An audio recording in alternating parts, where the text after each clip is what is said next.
Welcome to Reddit Ask Me Anything by Reddit Emma. I grew up in a hoarder house. Mountains of garbage, hundreds of cats, mushrooms growing out of the carpet, the whole deal. Ask me anything. I came from abject poverty, horrifying living conditions, public humiliation, extreme psychological/emotional/verbal/physical abuse. Ended up graduating from Stanford. Nothing off limits. Ask away. When did you realize other homes did not look like yours? I grew up in a small affluent town that was almost 100% Italian, East Hanover, New Jersey. Most families had a stay-at-home mom who kept the house spotless. Many couches covered in plastic, that kind of thing. So I became aware from a very young age. There was also a lot of psychological conditioning from my mother letting us know we were different and had to work to keep others from knowing about it, otherwise they, usually the dreaded DICE or public health, would come and take us away from mommy. So yeah, it was pretty young. My parents were both hoarders. My mom couldn't throw away paper.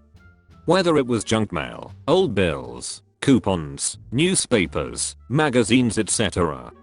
She subscribed to everything, and our mailbox was full every day. Every surface of the house was loaded down. Oddest part is she rarely read anything. My first glimpse that something was wrong was going to my grandparents' house and realizing just how clean everything was. I thought everyone lived in constant clutter. I thought it was normal to have piles of junk everywhere. Oddest part is she rarely read anything. That's a very common behavior for hoarders. They pile things up that they tell themselves that they will eventually use someday, but then they die of old age or health problems. Do you have any health conditions from growing up in such a dirty environment? Yes, but can't complain too much because my sister got toxoplasmosis, which led to her losing eyesight in one eye.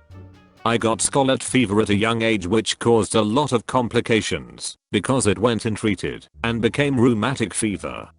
My temperature got so high it denatured the proteins in my enamel, so my teeth have been yellow all my life. But it also caused some lifelong heart and lung issues as well. Have you considered getting veneers? They look completely natural and your teeth would look white. They are very safe. Yeah, on occasion I consider being rich. But then I go back on Reddit. Oof. As an adult, or when you were younger, have you ever had a conversation with your mother about her hoarding? Does she recognize she has a problem? What do your siblings think? My siblings all recognize it. But the thing is, my siblings are 7, 9, 11, and 13 years older than me. Because my mother was younger with her other kids, she had more energy that she put into abusing them. They had it worse than me, so they are simply not as close to my mother as I am. They are kind of emotionally detached from her a bit.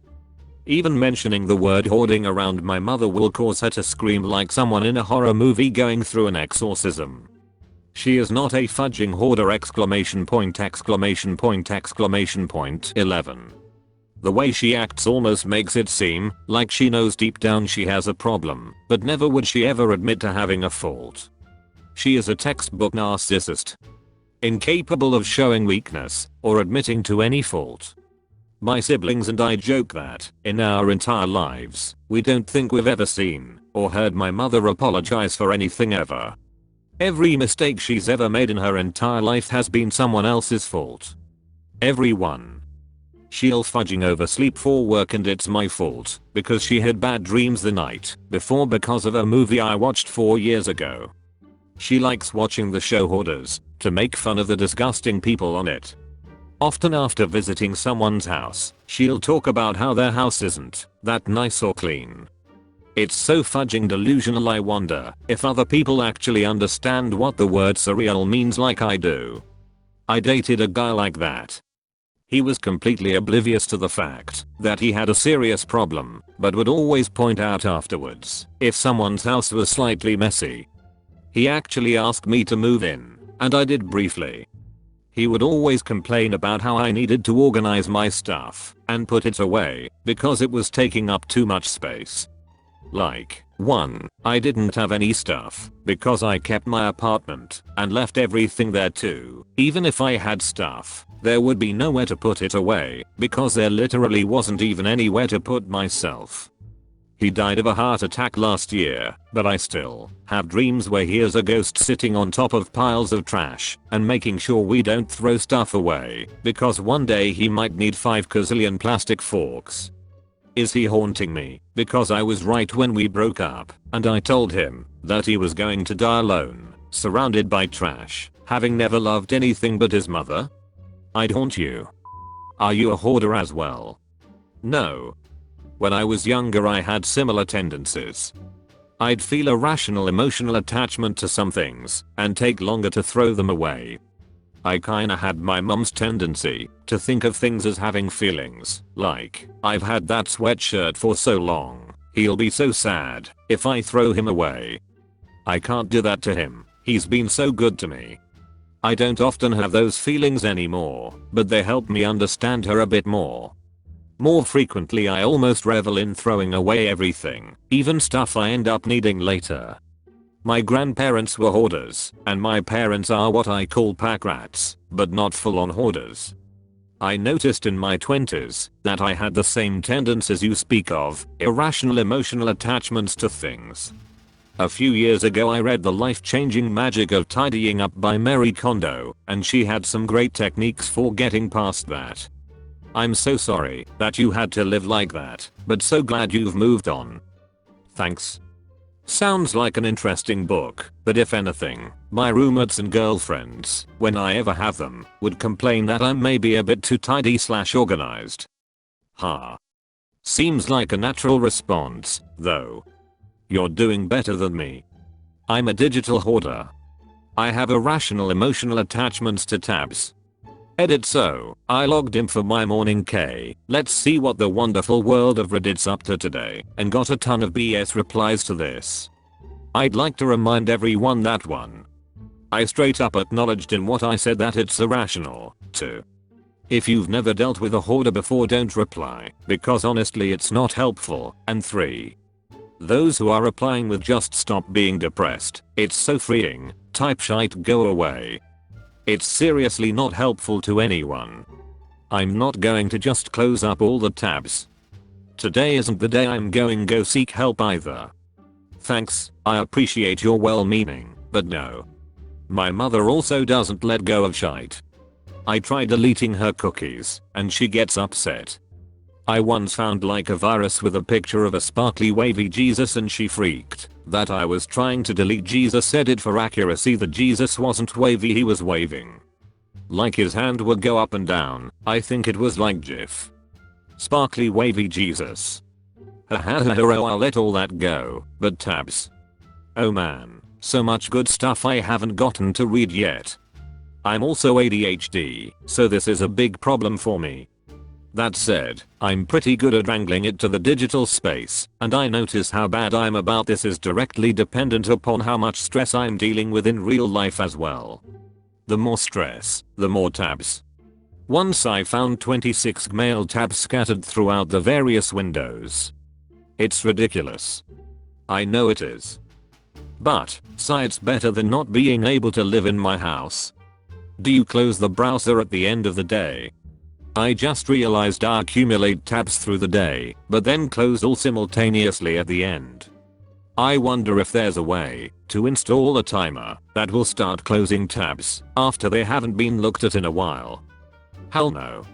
I don't close the tabs or browser unless I absolutely, positively must. Then I just restore from backup. I don't even turn my computer off for ages. I'm seriously awful about it. Damn, I'm not alone. Going from that to graduating from Stanford sounds like a long hard road to walk through. How did you do it? Moved out at 17. Got a job at Best Buy, became manager. Built confidence. Lost job, got sick, played Xbox for a year. Lost confidence. Went semi-pro in Halo 2, traveled around the country competing. Gained confidence. Got a job at an Alpha Graphics, became manager, more confidence. Took everything I'd learned to community college.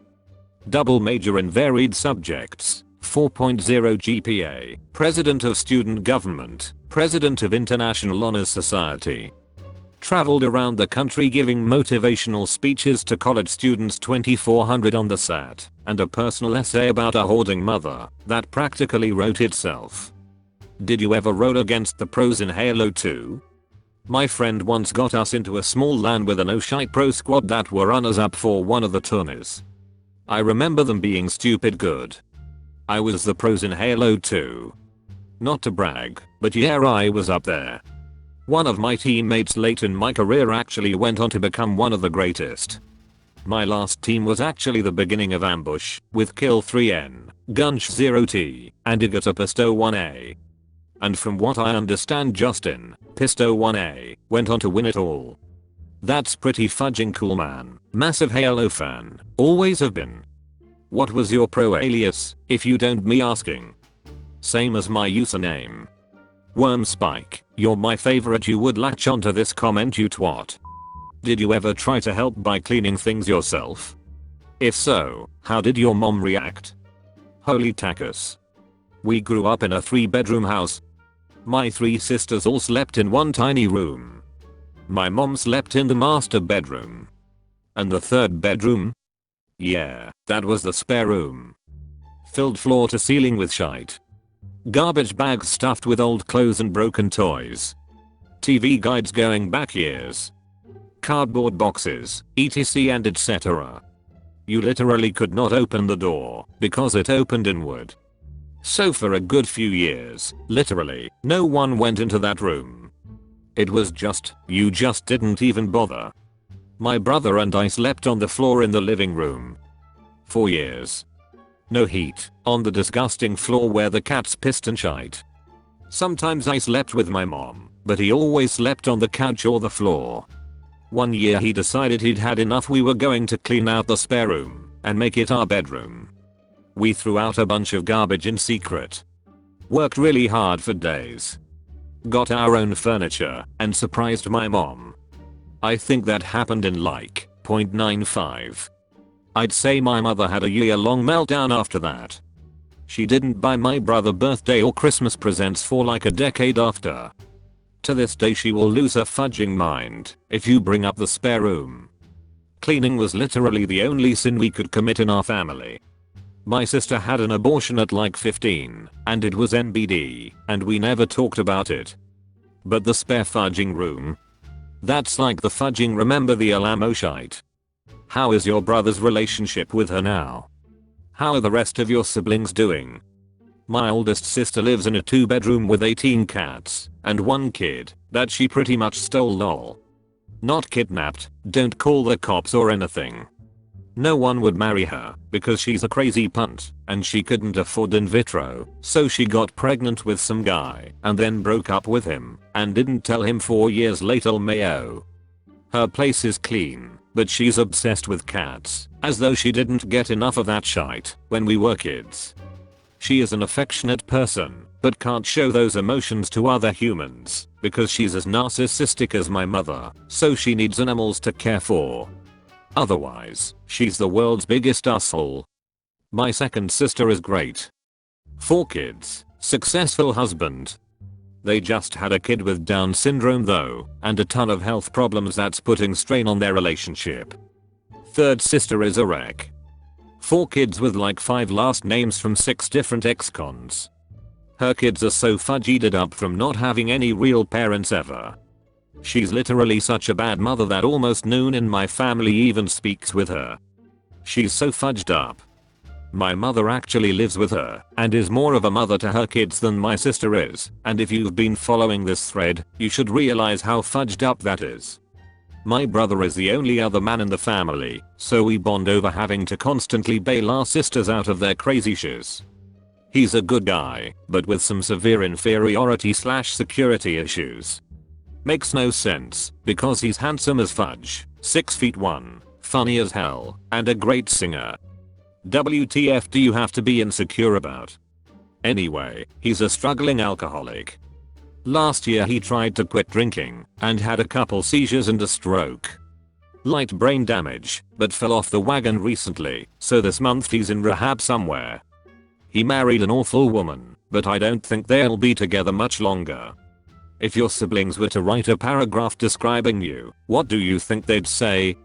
They'd say something like, he's the only normal one who managed to succeed, and we're all very proud of our little brother, and the things he's always doing for other people, but everything was so easy for him, because he was practically an only child, so he got everything he wanted. And just because he went to Stanford he thinks he knows what's best for everyone, when really he's just an arrogant booty hole who didn't have it as bad as the rest of us, and doesn't remember what it means to be poor. I feel like one of them wouldn't write that, and it's all in your head. We argue fairly frequently, so I'm just going off the shite they say to me when they are mad. Does it ever freak you out to see the trouble your siblings have? Like, obviously you've done well, and you're one sister, but do you ever have to fight a feeling that it's fated, that you're fated to have deep issues? Sorry if that's an insensitive question. I busted my fudging booty 4 years to escape my situation, and then had so much trouble at Stanford anyway, and now I'm right back in the same town, driving for Uber, and doing part-time research writing / statistical analysis. So yeah, I definitely feel as though this shite was written in the stars for me. I still have a huge scholarship to do grad work, so I might go back and do that. What about your dad? Was he in the picture at all? If so, did he contribute to the hoarding advertently or inadvertently? What was his opinion on the matter? I have 4 siblings, from my mother's first marriage. They divorced when he got tired of her hoarding and abuse. She dated, got pregnant with me. So, my biological father tried to kidnap me when I was 3 and take me to Ohio or some shite. My mom tried to have him arrested. I never saw him again, as he started his own family. He's tried to contact me through Facebook in recent years, but I haven't responded. My stepfather, who was the father of my siblings, had weekly visitation rights, never wanted a whole lot to do with me, but was the same with his other kids. He was a great man, but had such a strained relationship with his father that he was a bit standoffish out of the fear that his kids would hate him too. He only had weekly visitation rights, but we started to get close around the time I was 10. At 11 his health complications started, diabetes. Amputations led to more amputations. Heart problems set in. I spent the next 4 years in hospital waiting rooms before he finally died when I was 15. I had a high school Spanish teacher, CK, who I was really close with. Talked every day for 4 years, and after graduation, kept in close contact for another 4 to 5 years. Someone found out he was maintaining a relationship with a former student, and he was pressured to cut ties with me. That's probably the most traumatic thing I ever went through, but that's fodder for another post. Seems really stupid that a teacher can't have a relationship with an ex-student. I got a bunch of my teacher's personal phone numbers and Facebooks right after graduating. Some to keep in touch and some for networking purposes. To take that away from you is BS. It's the only thing in the world that keeps me up at night. It's been 10 years, and I still cry about it. All the shite I had to endure, and I came out mostly without a scratch. Then that shite happened, and I just can't cope with it, even to this day. Teacher here. I think you should try to reconnect. That's ridiculous to have to cut ties with a former student. I'm still in contact with some of my former students and their parents. And my oldest students are only in their junior year of high school. I really think you should reach out. He is and always will be one of the most important people in my life. Everything that I am and want to be was, and continues to be, shaped by a decade of talking to him. But he didn't just cut ties, he burned bridges. He said things that can't be taken back, and I have spent the last 11 years going over every single permutation of that argument in my head. Sometimes you break something so bad it can't be fixed again. It's just a bummer, because I know, if I live to be 1,000 I'll still be waking up in the middle of the night upset about it. I'm very sorry about this. I wish you the best. Is it possible your biological father was trying to get you away from this clearly toxic environment and not really kidnapping in the malicious sense of the word? I understand it's still legally kidnapping without a court's permission, yes. That's very possible and very forgivable. But not contacting me for 25 years is less forgivable. Dude, I legit can't stop reading these answers. You should write a book about this. Thanks for being open about your experiences. Have you visited with a psychiatrist or therapist about your life? Do you know if experiences have affected your own personal relationships with friends and significant others? Yes, I've seen a psychiatrist. Everything is connected, so I'm sure it's impacted a lot of things in ways I can't even imagine. Hey, thanks for doing this, Emma. I think as a society we tend to reject hoarders as filthy and lazy instead of seeing them as people struggling with deeper issues. What is a memory of your childhood that is still impactful for you, good or bad? I wouldn't say my mother struggles with it, lol. Her biggest struggle is that her kids are constantly tripping about it. She doesn't see herself as a hoarder, so she does very little to address it. Honestly, I'm fully emotionally and rationally aware that my childhood was fudged up, so I truly have a hard time getting emotional about any of it. This makes it hard to talk about things I went through, because I can be telling people stories about physical abuse, murders, suicides, etc and etc, and be laughing all the way through, because that's just how I deal with it. Some of the more social stuff like at school is often where I'll get more upset.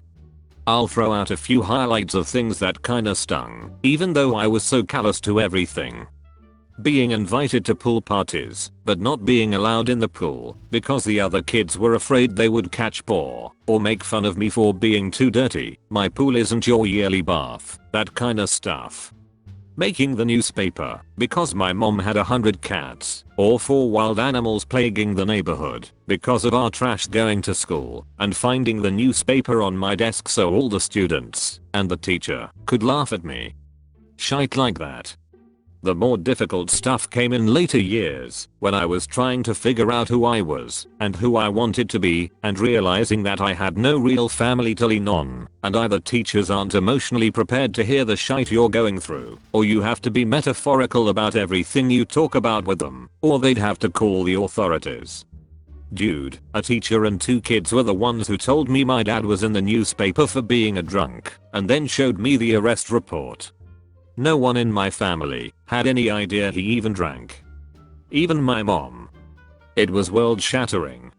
I'm so sorry to hear someone else experience something similar. Fist bump, brother/sister. Thanks, man. The entire town knew, I guess, but public humiliation is never an appropriate activity for kids. Wow, I'm sorry. Do you feel like you overcompensate in any way as an adult? Do you keep a particularly minimalistic home? A little bit, yeah. I throw things away, and then later I get frustrated that I was so impulsive. But if anything, I'm aggressively well adjusted. If I might toot my own horn, I'm very good at essentially looking at my behaviors and saying, that's not normal, that's a result of X condition of your childhood. Don't overcorrect, be a normal person. I will say that if anything, I feel like there's a black hole chasing me. Like as a kid I never had a family to rely on or anything, so if I didn't go all out in life, I'd fall back into that darkness.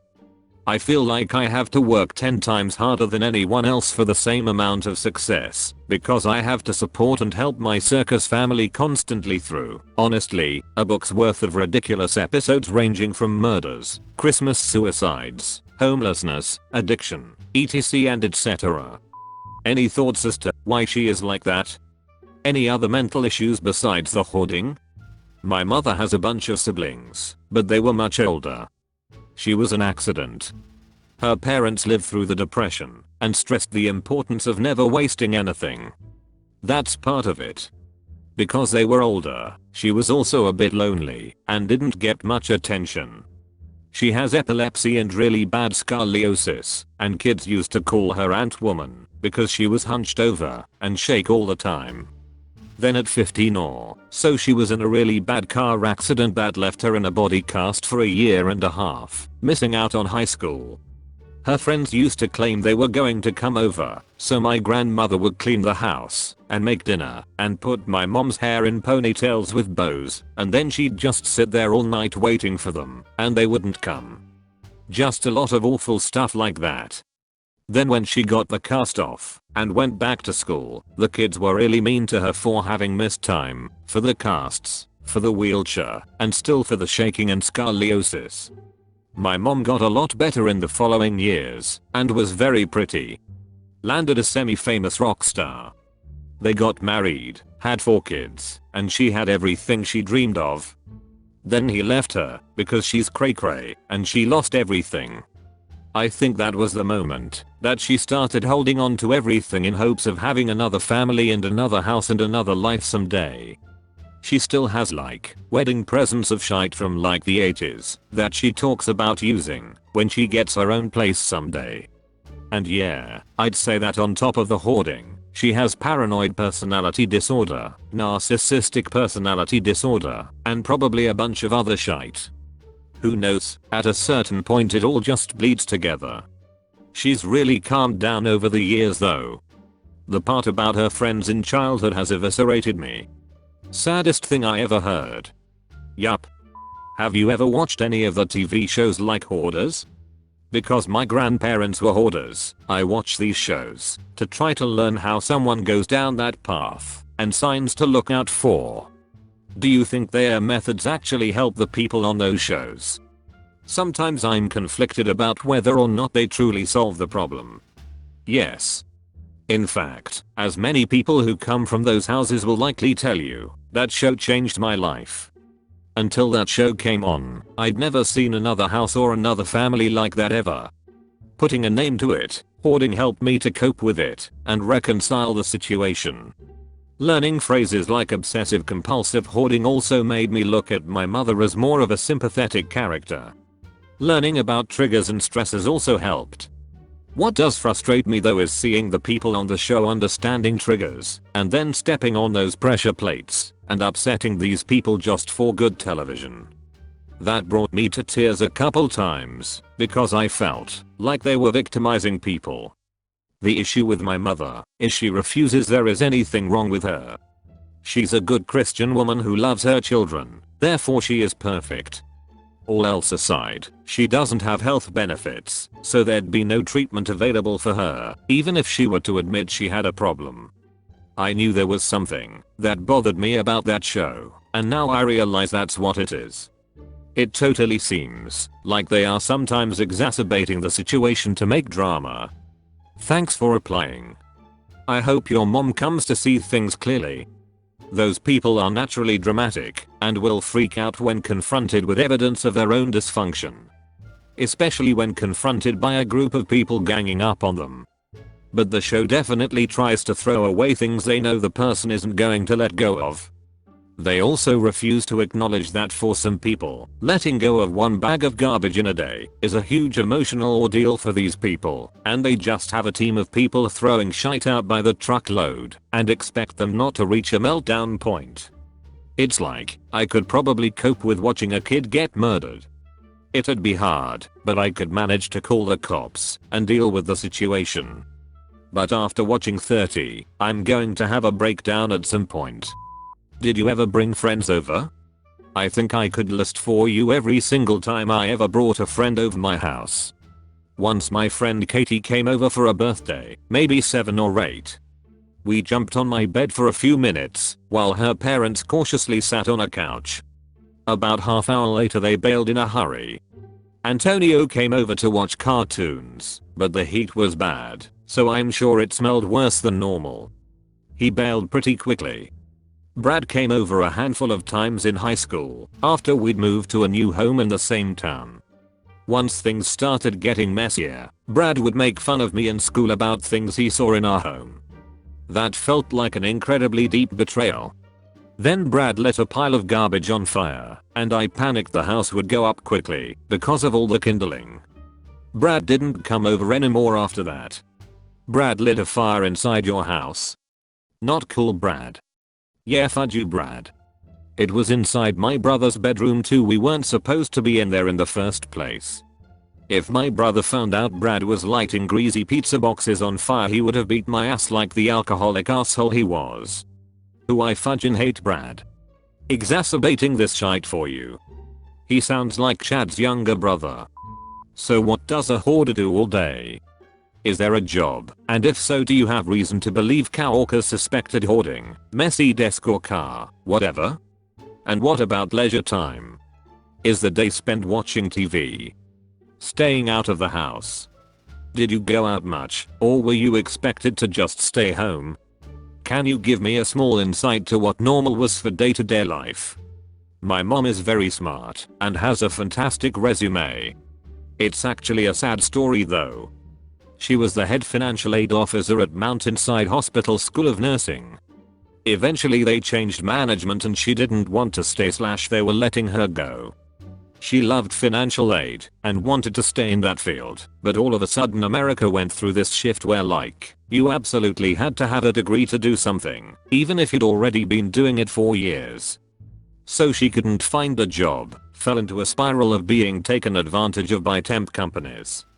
She's still brilliant, working jobs that are way below her, getting paid for far less than what is fair for the work she's doing. It's honestly infuriating that we grew up poor. She should have been making bank our entire lives. Regarding leisure, my mother is honestly quite astonishingly good at crafts. She could crochet also pretty much anything, so there was a lot of that going on, and people into crafts are natural hoarders, so I feel like that played into the whole thing. As a kid for me, I stayed out most of the time. I remember being like 11 years old and being out way past midnight. I remember my friends having an argument about whether that was really cool or whether they'd rather have parents who cared about them, lol. We watched a lot of TV. But we had one really great television screen that didn't have sound. We also had another smaller TV with a shite screen but great sound. So we sat them next to each other and changed the channels of the two TVs together. It was entertaining for us, as you got used to having the sound come from a different source. Guests, extended family usually, would always complain because it was tough to get used to. Did any try to intervene or call CPS like your friends' parents or teachers? Everyone. Constantly. It was a real pain in the ass. Did you try to spend as much time out of the house as you could, like at a friend's house, the library, or an after-school program? Yes. As early as 6 or so I was pretty much allowed to roam town on my own. I spent all my time at friends' houses and just playing outside with them, usually within a mile of home though. But it was also a bit different. I had to go to the neighbor's house to use the restroom or shower, and when I got hungry I went around friends' houses around dinner time and knocked on doors to ask if I could eat with them. I didn't really have a concept of shame until much later. Did you have to do that every single time you used the restroom, showered or needed to eat? We had food sometimes. Most of the time we didn't. I have a gilded comment describing the white cabinet in my house if you're interested. It's the symbol of my childhood starvation. We mostly had a working toilet. I didn't shower much as a kid. I wouldn't be surprised if there was a year in there where I didn't shower at all. Hundreds of cats is a lot. What kind of conditions were they living in?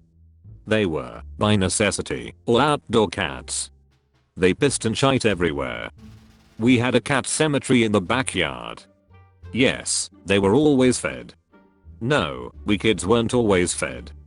Yes, I can give you some tips on how to make dry cat food more palatable.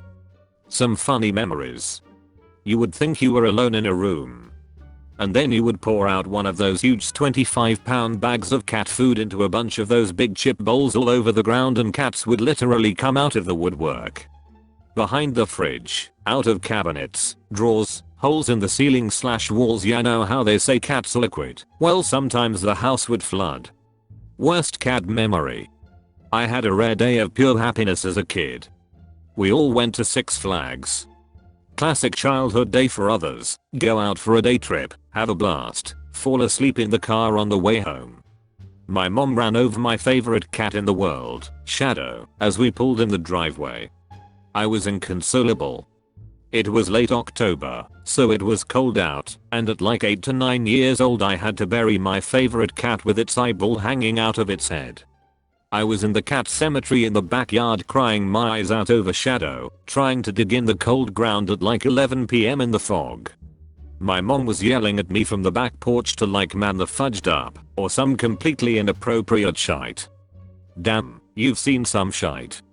You mentioned public humiliation? What was that all about? Like people finding out about the situation or your own family? My house being featured in the newspapers. My mom coming to school events and making a big show of finding pennies on the ground in front of everyone. Look what I found. My friends telling everyone what my home was actually like inside. Being taken out of school for smelling bad. Our second house, and this is a big detail which I can't believe I haven't covered yet, was actually the singular house in the middle of the town park, Lurker Park. So there were constantly people there for softball games, football games, soccer, tennis, carnivals, etc. All the shite that was always going down was always like right in the middle of town square.